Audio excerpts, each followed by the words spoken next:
much, Claire. Good morning, good afternoon, Sanbonani Jambo. As mentioned, the name is Smangele Msweli, Senior Manager of the Youth Leadership Program at the African Wildlife Foundation, and I have the pleasure of being your moderator today.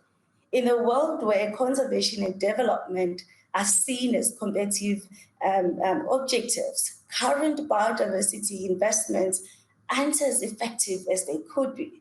This is a false choice.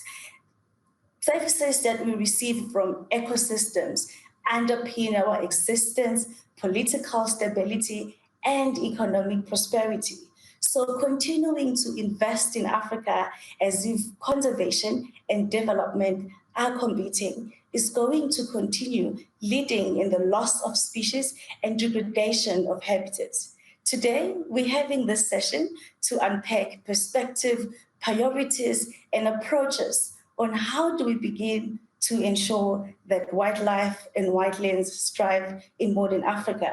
But I am not alone. I am joined by leaders in the space. We have Mr. Simon from the African Group of Negotiators to the Convention on Biological Diversity. We have Pauline from EcoTrust and the African CSO's Biodiversity Alliance.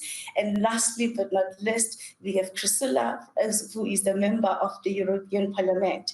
Thanks for joining us, colleagues, and I look forward to the discussion.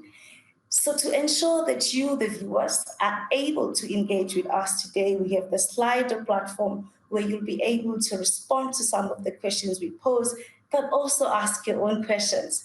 Before we add flesh to the skeleton, I would love to invite Mr. Hassan for opening remarks. Mr. Hassan, you have the floor.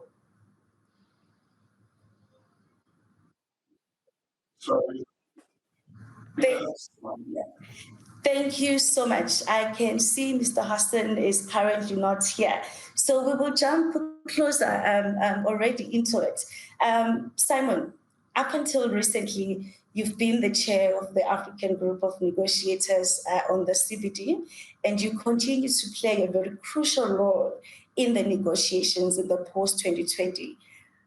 We are currently having this discussion when there's Substar, SBI negotiations, and OEWG is just coming out. What are some of the priorities or things that you think are very important for conservation and development and are very important for Africa that we are yet to iron out a bit more in these negotiations? Thank you very much, Smangele, I'm sorry, and good morning, good afternoon to all. Good morning, good day. Smangele, as you may be aware that Africa is in support of the development of a good and fair New Deal for nature and its people. And we therefore still maintain our position that the post-2020 biodiversity framework must hold the 2050 vision as a reference. As articulated during the 17th meeting of AMCEN, which adopted Africa's biodiversity priorities as endorsed at the African Ministerial Summit on Biodiversity held in Sharm el-Sheikh in Egypt on 13 November 2018, we emphasized the need to uphold the core objectives of the CBD, being conservation of biodiversity, sustainable use, fair access and the equitable sharing of the benefits arising from the use of the genetic resources. Having said that, Smangele, and based on the outcomes of the Substar and Substar 24 and SBI 3, it is evident that the following items that are key to the African region remain unresolved. One is the issue on access and benefit sharing, including the issues of digital sequencing information, resource mobilization, mainstreaming, capacity building, and technological transfer. Africa's position as Mangele on ABS is the fact that the three objectives of the CBD are mutually supportive. Therefore, the issue of ABS should be given a priority in the formulation of goals and targets, because there is no other process to develop a separate implementation framework for the Nagoya Protocol on ABS. Africa continues to emphasize the perspective that if parties at the negotiation take a sustainable use approach on genetic resources and ensure equitable sharing of the benefits thereof, there would be sufficient incentives for the communities to ensure conservation and eventually reduce the loss of biodiversity. The post-2020 GBF is expected to provide direction on how the CBD and the Nagoya Protocol on APS should address the current advancement in the technological application for access to genetic resources through digital sequencing information on genetic resources in order to ensure fair and equitable sharing of benefits with the country of origin of such genetic resources. You would be aware that South Africa has partnered with Norway to enrich the discussion regarding the DSI, with the first DSI dialogue having taken place in South Africa in 2019. The 17th meeting of AMCEN further emphasized the critical need for adequate provision of financial resources, access to technology and capacity enhancement, commensurate with the level of ambition of the new post-2020 Global Biodiversity Framework. The same resolution also called for the establishment of a Global Biodiversity Fund to provide a dedicated and sustainable flow of financial resources to support the implementation of the post-2020 Global Biodiversity Framework. We have commissioned a study to look at the modalities of such a fund. Our initial view is that the fund will be similar to that of the UNCCD Land Degradation Neutrality Fund, as well as the Green Climate Fund of the UNFCCC. The Global Fund shall be used in an open, competitive, and project-based approach to support on-the-ground activities aimed at conservation of biological diversity and the sustainable use of its component in line with the ecosystem approach carried out by indigenous peoples, local communities, and others in pursuit of spending on priorities from time to time by the Intergovernmental Science Policy Platform on Biodiversity and Ecosystem Services through scientific assessment. Madam, Africa recognizes that proper implementation of the biodiversity mainstreaming facilitates the transformational change needed to achieve the 2050 vision. The Africa Biodiversity Summit held prior to COP14 identified the issue of mainstreaming biodiversity into relevant sectors as one of Africa's top biodiversity priorities. Significant efforts have been made by countries in this direction, but mainstreaming of measures to remove or mitigate harmful incentives and promote positive incentives for biodiversity. Effective mainstreaming at all levels requires an enhanced focus on the building of capacity for this work. Having said that, and owing to the developmental agenda as outlined in the Agenda 2063, Africa views mainstreaming as an essential tool for unlocking the necessary scale of investment in biodiversity at a global level. In view of the urgent need to unlock the needed investment in biodiversity, there is a need to increase our collective effort on mainstreaming and enhancing the capacity available for making the case for resources made available for these interventions as required and should receive increasing support going forward. We believe that capacity building is a cross-cutting issue, particularly for developing countries, to enhance implementation of the convention and its protocol. Therefore, capacity building framework should continue to promote a more balanced approach where both public and private sectors have a distinctive role to play for effective and long-lasting cooperation on development and transfer of biodiversity-related technologies. The past technical and scientific cooperation initiative under the convention and its protocol have been short-term and subject to the availability of resources, limiting our ability to leverage additional resources and to deliver greater and sustainable results. This has also made it difficult for us to adopt a long-term programmatic approach to address identified needs and gaps through multi-stakeholder partnership. Therefore, financial considerations, including identification of predictable funding sources for capacity building activities, should be considered during the planning phase or negotiation stage.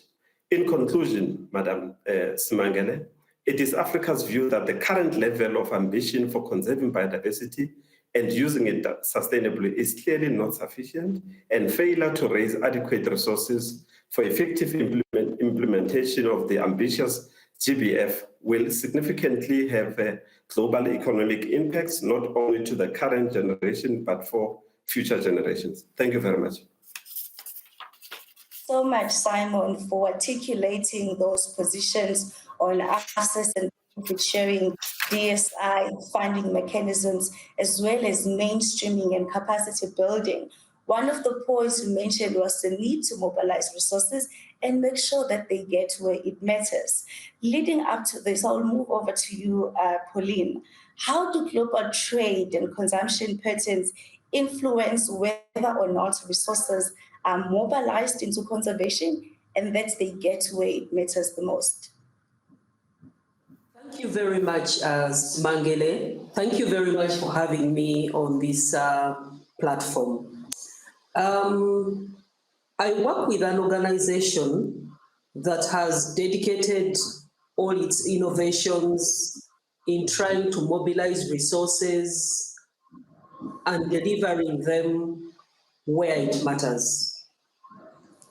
The biggest challenge is that the threats to biodiversity are not in the protected areas, but they are in everything else that is around the protected areas. So there is this focus in coming up with financing mechanisms and putting money into the protection of very specific sites. But we have all these production processes, we have all these consumption that have reduced nature to being a raw material. And nobody's paying attention that side, but a lot of money is being pumped into those areas outside to draw as much raw material as possible. And lately there has been some trends in demanding sustainability, and they've come up with all these nice looking standards, but it all comes down to just having checklists where stakeholders, where farmers and landowners are not treated as stakeholders. They are treated as individuals who are given demands. Fill in this checklist. If you fulfill all requirements on the checklist, then we'll buy from you. There really hasn't been so much effort in the global consumption to understand that this is a natural asset and we need to invest in it. We need to build its resilience to such a level that it can sustain growth, that it can support growth. So until businesses get to the level of understanding that their own sustainability is dependent upon the resilience of these landscapes, we will not be able to achieve the targets that we are looking for. We have an example of one of the sugar companies that we are working with. And in Uganda, sugar is a very protected industry. They don't need any of those certifications to be able to access market. But the day they understood that the protection of wetlands has a direct relationship with reducing fires from their farm, now they've been falling over themselves, engaging with communities, coming up with fire management plans, which also double as wetland management plans, and they're investing money because they know every $10 invested in wetland conservation, they are saving $10,000 that they would have used in fighting fires. So until production processes and consumption processes understand that their own sustainability is dependent upon treating natural resources as an asset than treating it as a raw material.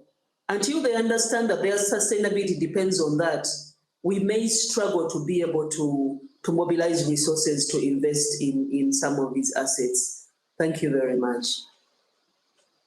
Thank you so much, Pauline. What you touched actually on focusing on protected areas and continue treating the outside as an area for extraction is very important, considering that we already know that most of the biodiversity is actually outside protected areas. And thanks for giving us the case study from Uganda. A question will be popping up on the screen so that the audience is able to join in with us to weigh in on the question on whether in order to achieve these goals, do we need more financing mechanisms? And you can select your responses. Now, the European Union and Africa are close allies and are about to further strengthen their partnership with the upcoming EU-AU summit.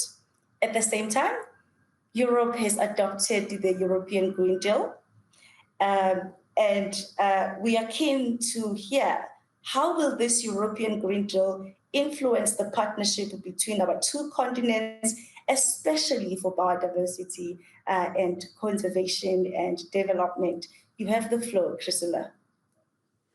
Thank you, Simangele.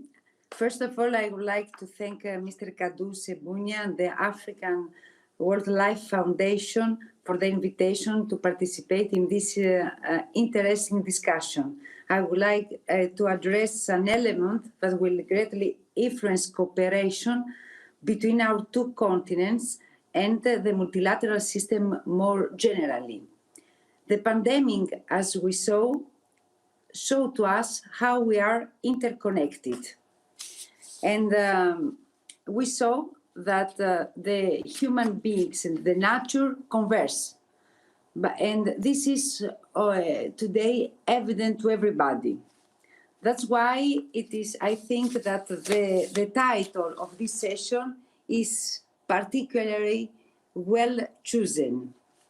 So the pandemic not so only demonstrates that we are interconnected between the continents, between the communities, but it also demonstrates the interconnection between humans, animals, and ecosystems.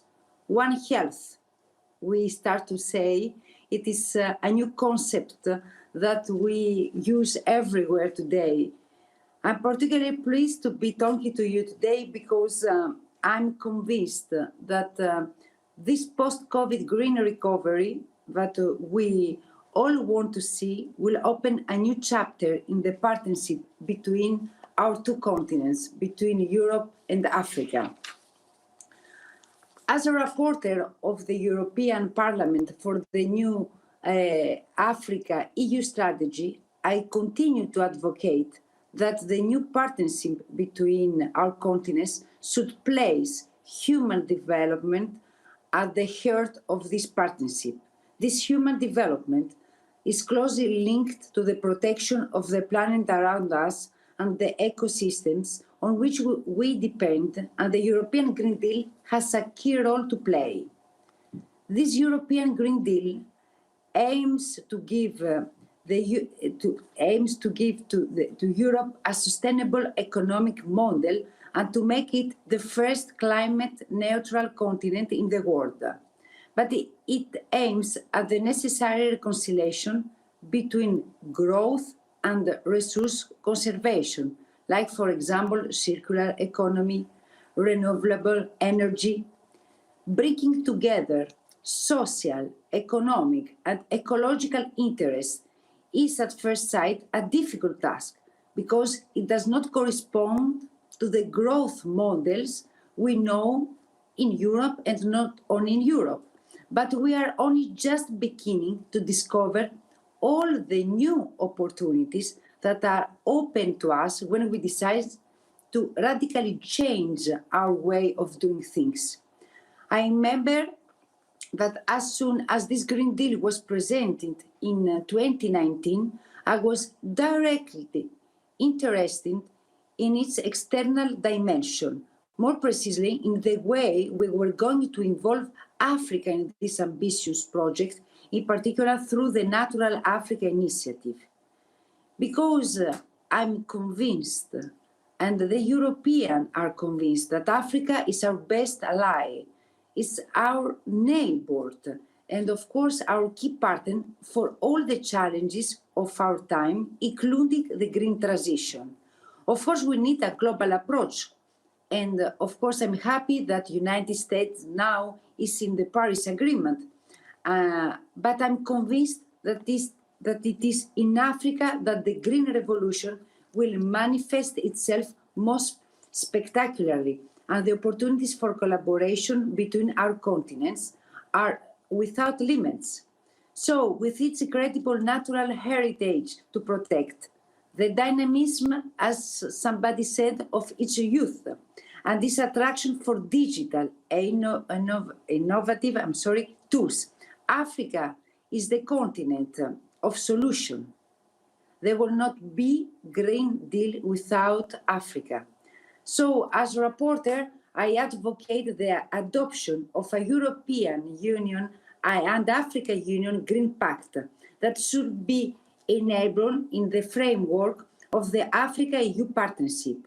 The aim should not be to provide European solution to our common challenges, but to develop our solution together on the basis of each other's experiences.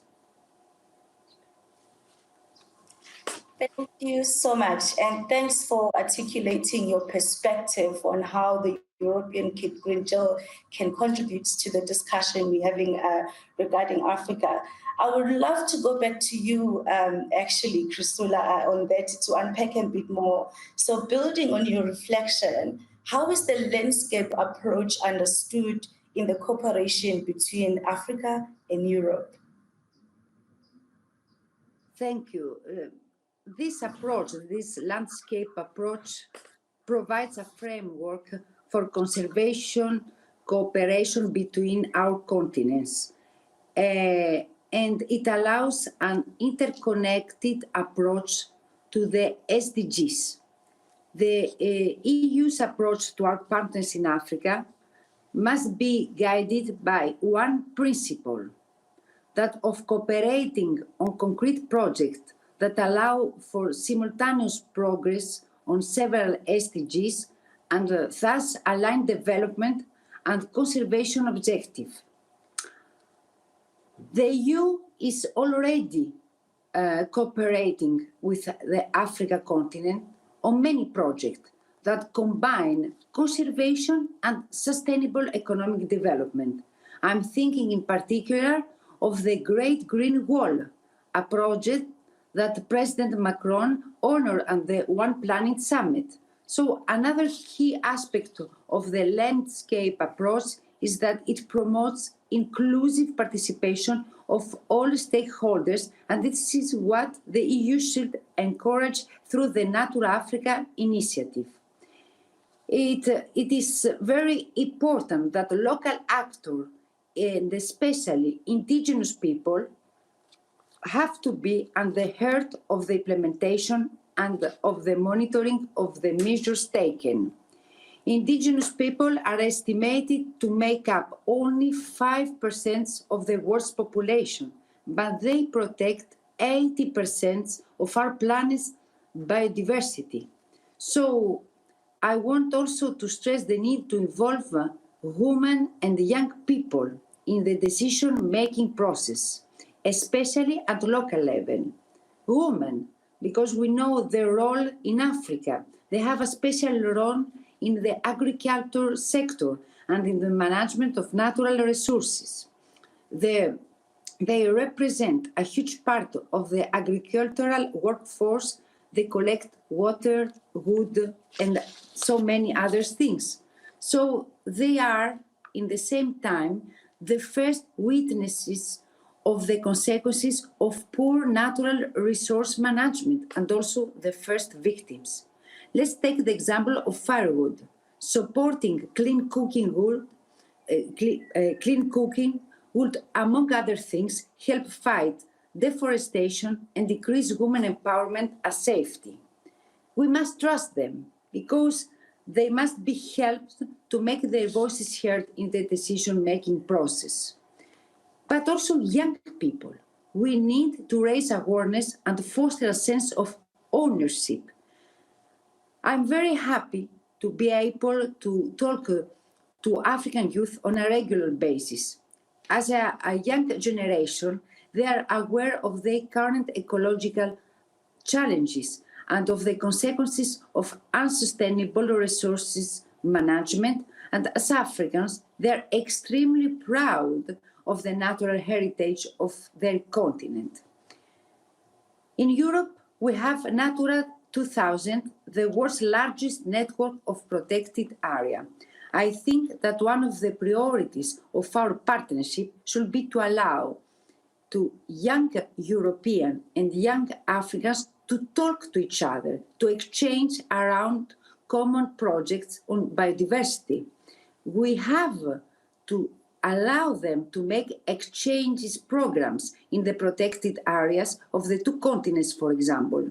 I think also that Natura Africa must have a strong human dimension and must help empower all these actors to support them, particularly in the development of green job sectors and in the protection of protected areas. Finally, I would like to mention one more thing. I was born in Greece, a country where tourism is a very important economic sector. I know the importance of managing the economic activity in a sustainable way. So I believe strongly in the potential of ecotourism in Africa. We need to enhance the value of Africa's natural heritage for tourism and provide beneficial economic and social benefits while preserving at the same time ecosystems. I think that Natura Africa should cover all these aspects and allow visible results and benefits in the short term and make sure they are shared equitably across the whole society in order to encourage all the sectors involved. Last, allow me to say a few words on financing. When it comes to the EU support in the new multi-annual financial framework, the European Union is committed to allocate 30% of its envelope to climate objective and 7.5% to biodiversity, with a target of 10% from 2026. But we have to have more resources mobilization. And here is the moment that the private sector has to help. Global financial flows should be compatible with conservation objective. Green investments will be key and is urgent to mainstream biodiversity in all these investments. And the COP15, the international community must anchor in stone that the climate transition must go hand in hand with the protection of biodiversity. These are two sides of the same coin.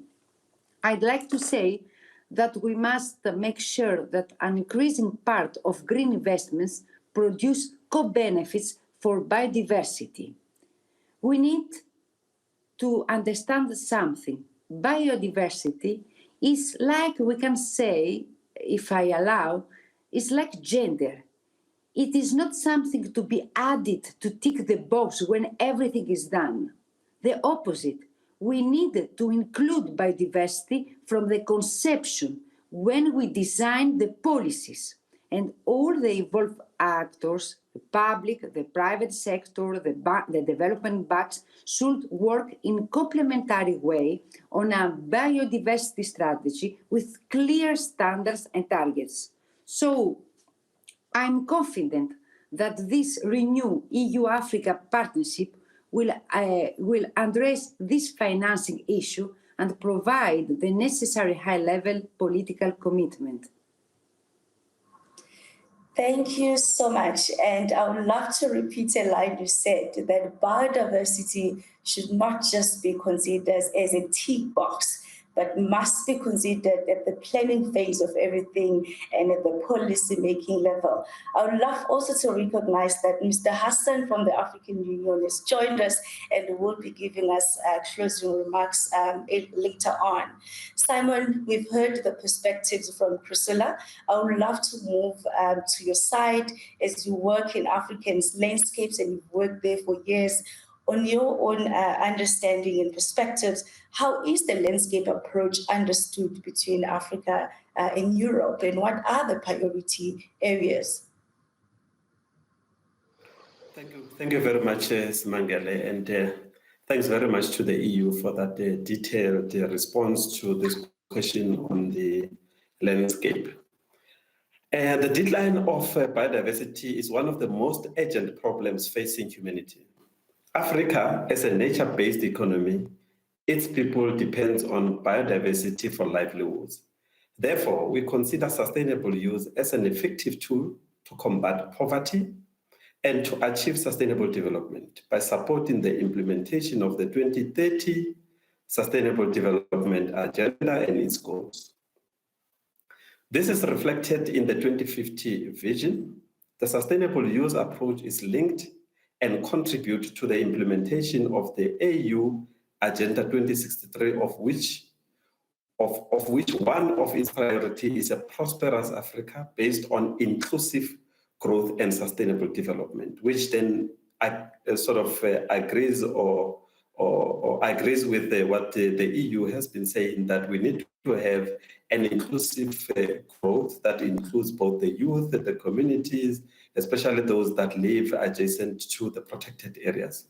Having said that, the global targets have been set through the Convention on Biological Diversity to significantly reduce the current pace of biodiversity loss. Unfortunately, climate change is one of the key drivers of the decline in global biodiversity. Ecosystem-based approach has been deployed, especially in Africa, for the past several years to empower African countries and in particular local communities to advance their socio-economic development in a sustainable way and to mitigate and adapt to the adverse impacts of climate change, biodiversity loss, and land degradation. In light of the above elements of the post-2020 GBF, and in order to attain transformative outcomes, Africa agrees that action needs to be taken to put in place tools and solutions for implementation and mainstreaming, reduce the threats to biodiversity, ensure that biodiversity is sustainably in order to meet people's needs, and that these actions are supported by enabling conditions, because that's very, very critical, Simangele. Enabling conditions, adequate means of implementation, including financial resources, capacity, and technology. You may agree with me that the COVID-19 pandemic, its impact on the global economy and current delays in the negotiation of the post-2020 global biodiversity framework heightened the agency to build back better for biodiversity, sustainability, and well-being. Therefore, and drawing on the EPBES findings, Africa supports the need for increasing funding for conservation, redirecting incentives for sustainability, creating an enabling regulatory environment, and reforming metrics to assess biodiversity impacts and progress towards sustainable and just goals.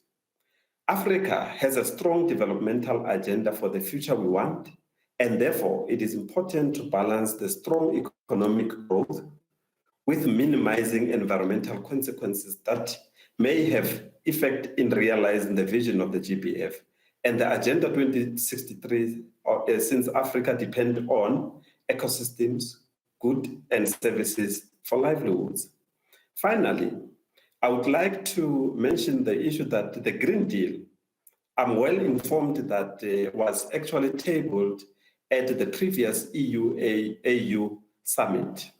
And I have been informed that parties are still consulting on this matter. And I'm also not having the, I might not be, we should try and not prematurely comment as the AGN on this issue of the Green Deal. And I hope that this matter will be tabled at the next EU-AU summit that is coming very soon. And I hope that there will be a deal, that there will be some sort of an agreement on that. But maybe it's premature for us to, at this point in time, make comments on the issue of the Green Deal. Thank you very much, Mangala.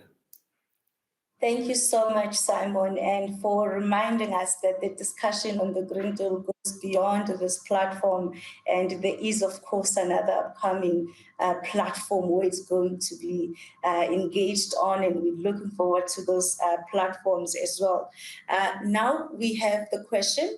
If you're watching, you go to the poll site and start responding to that. Pauline, we've heard perspectives from the EU colleagues, from the AGN colleagues, and I would love to hear from you as a person who works with civil society organizations in Africa. How is the landscape approach understood at that level? Thank you very much once again, Simangele. From a practitioner on the ground, a landscape approach is about two things. It's about participation and inclusivity. Because a landscape understands that actors on the ground are actually shareholders. They own land, they own assets, and they are part of the system.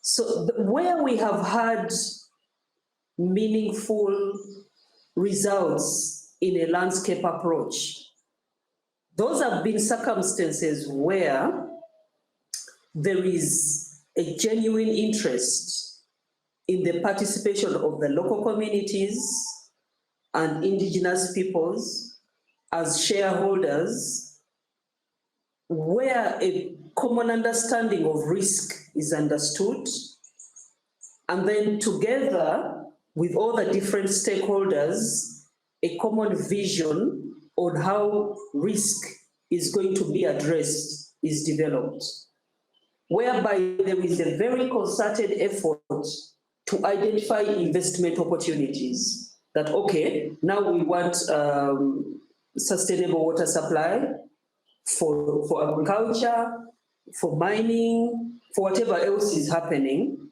but we are in it together. So if we invest in this area and this other area and this other area, then together we will have the landscape sorted.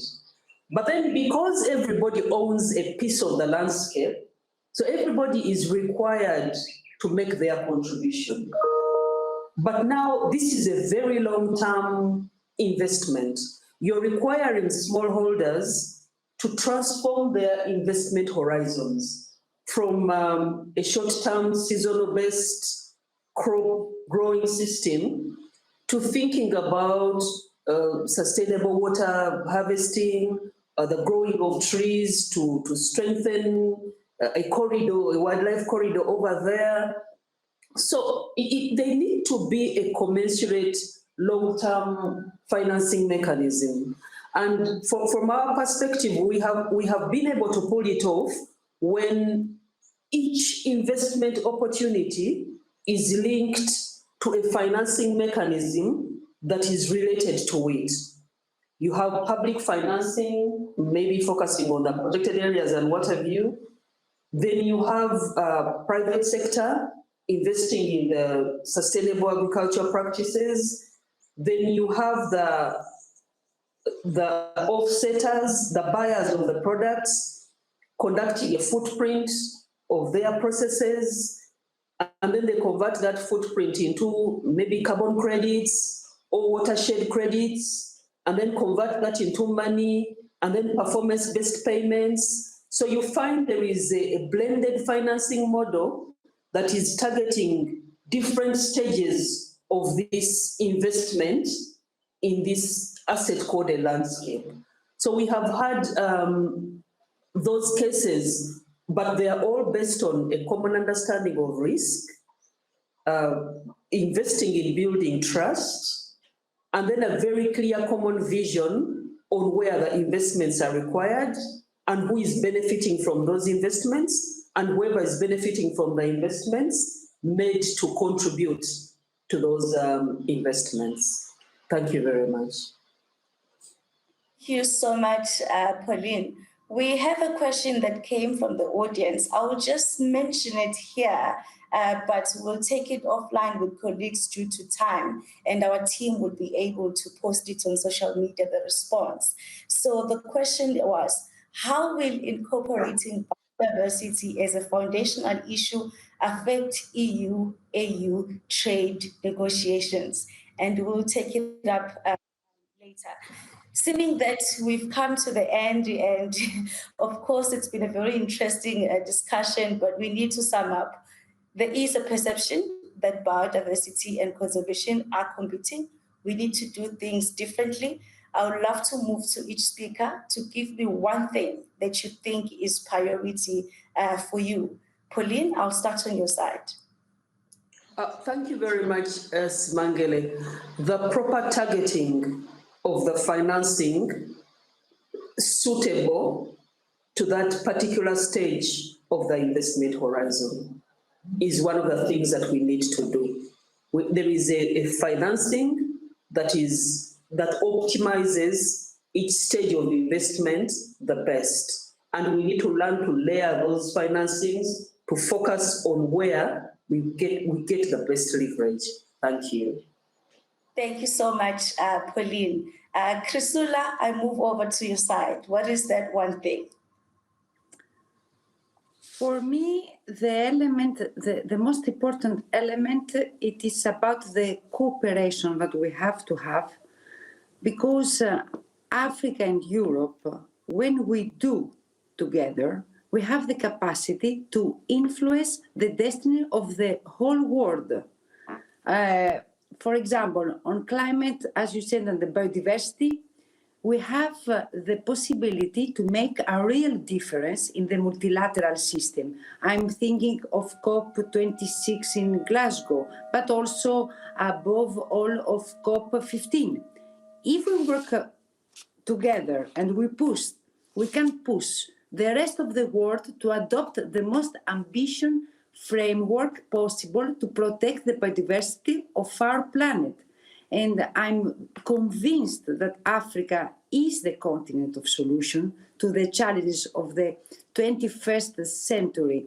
I had published an article 1 year ago where I explained that the world's center of gravity has shifted in Africa. And of course, the protection of biodiversity is not an exception. So this is what we have to do. We have to build bridges between us and to influence the rest of the world. Thank you so much, Priscilla. Simon, your one thing.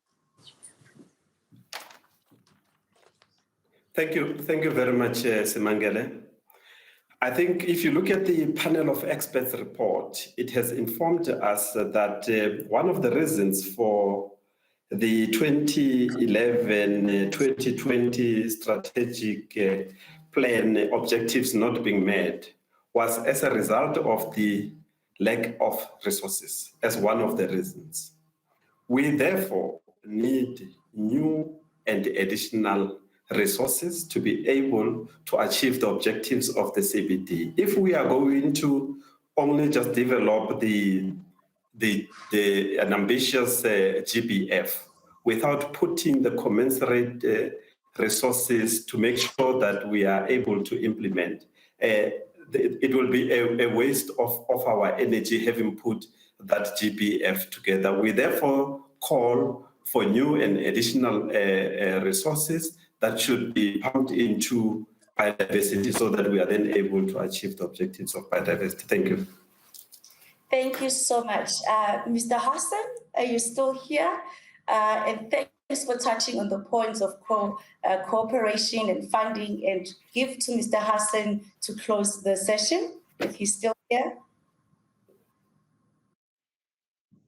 Okay, thank you so much. I see we've lost Mr. Hassan again. Thanks for attending, colleagues, and thanks to the speakers.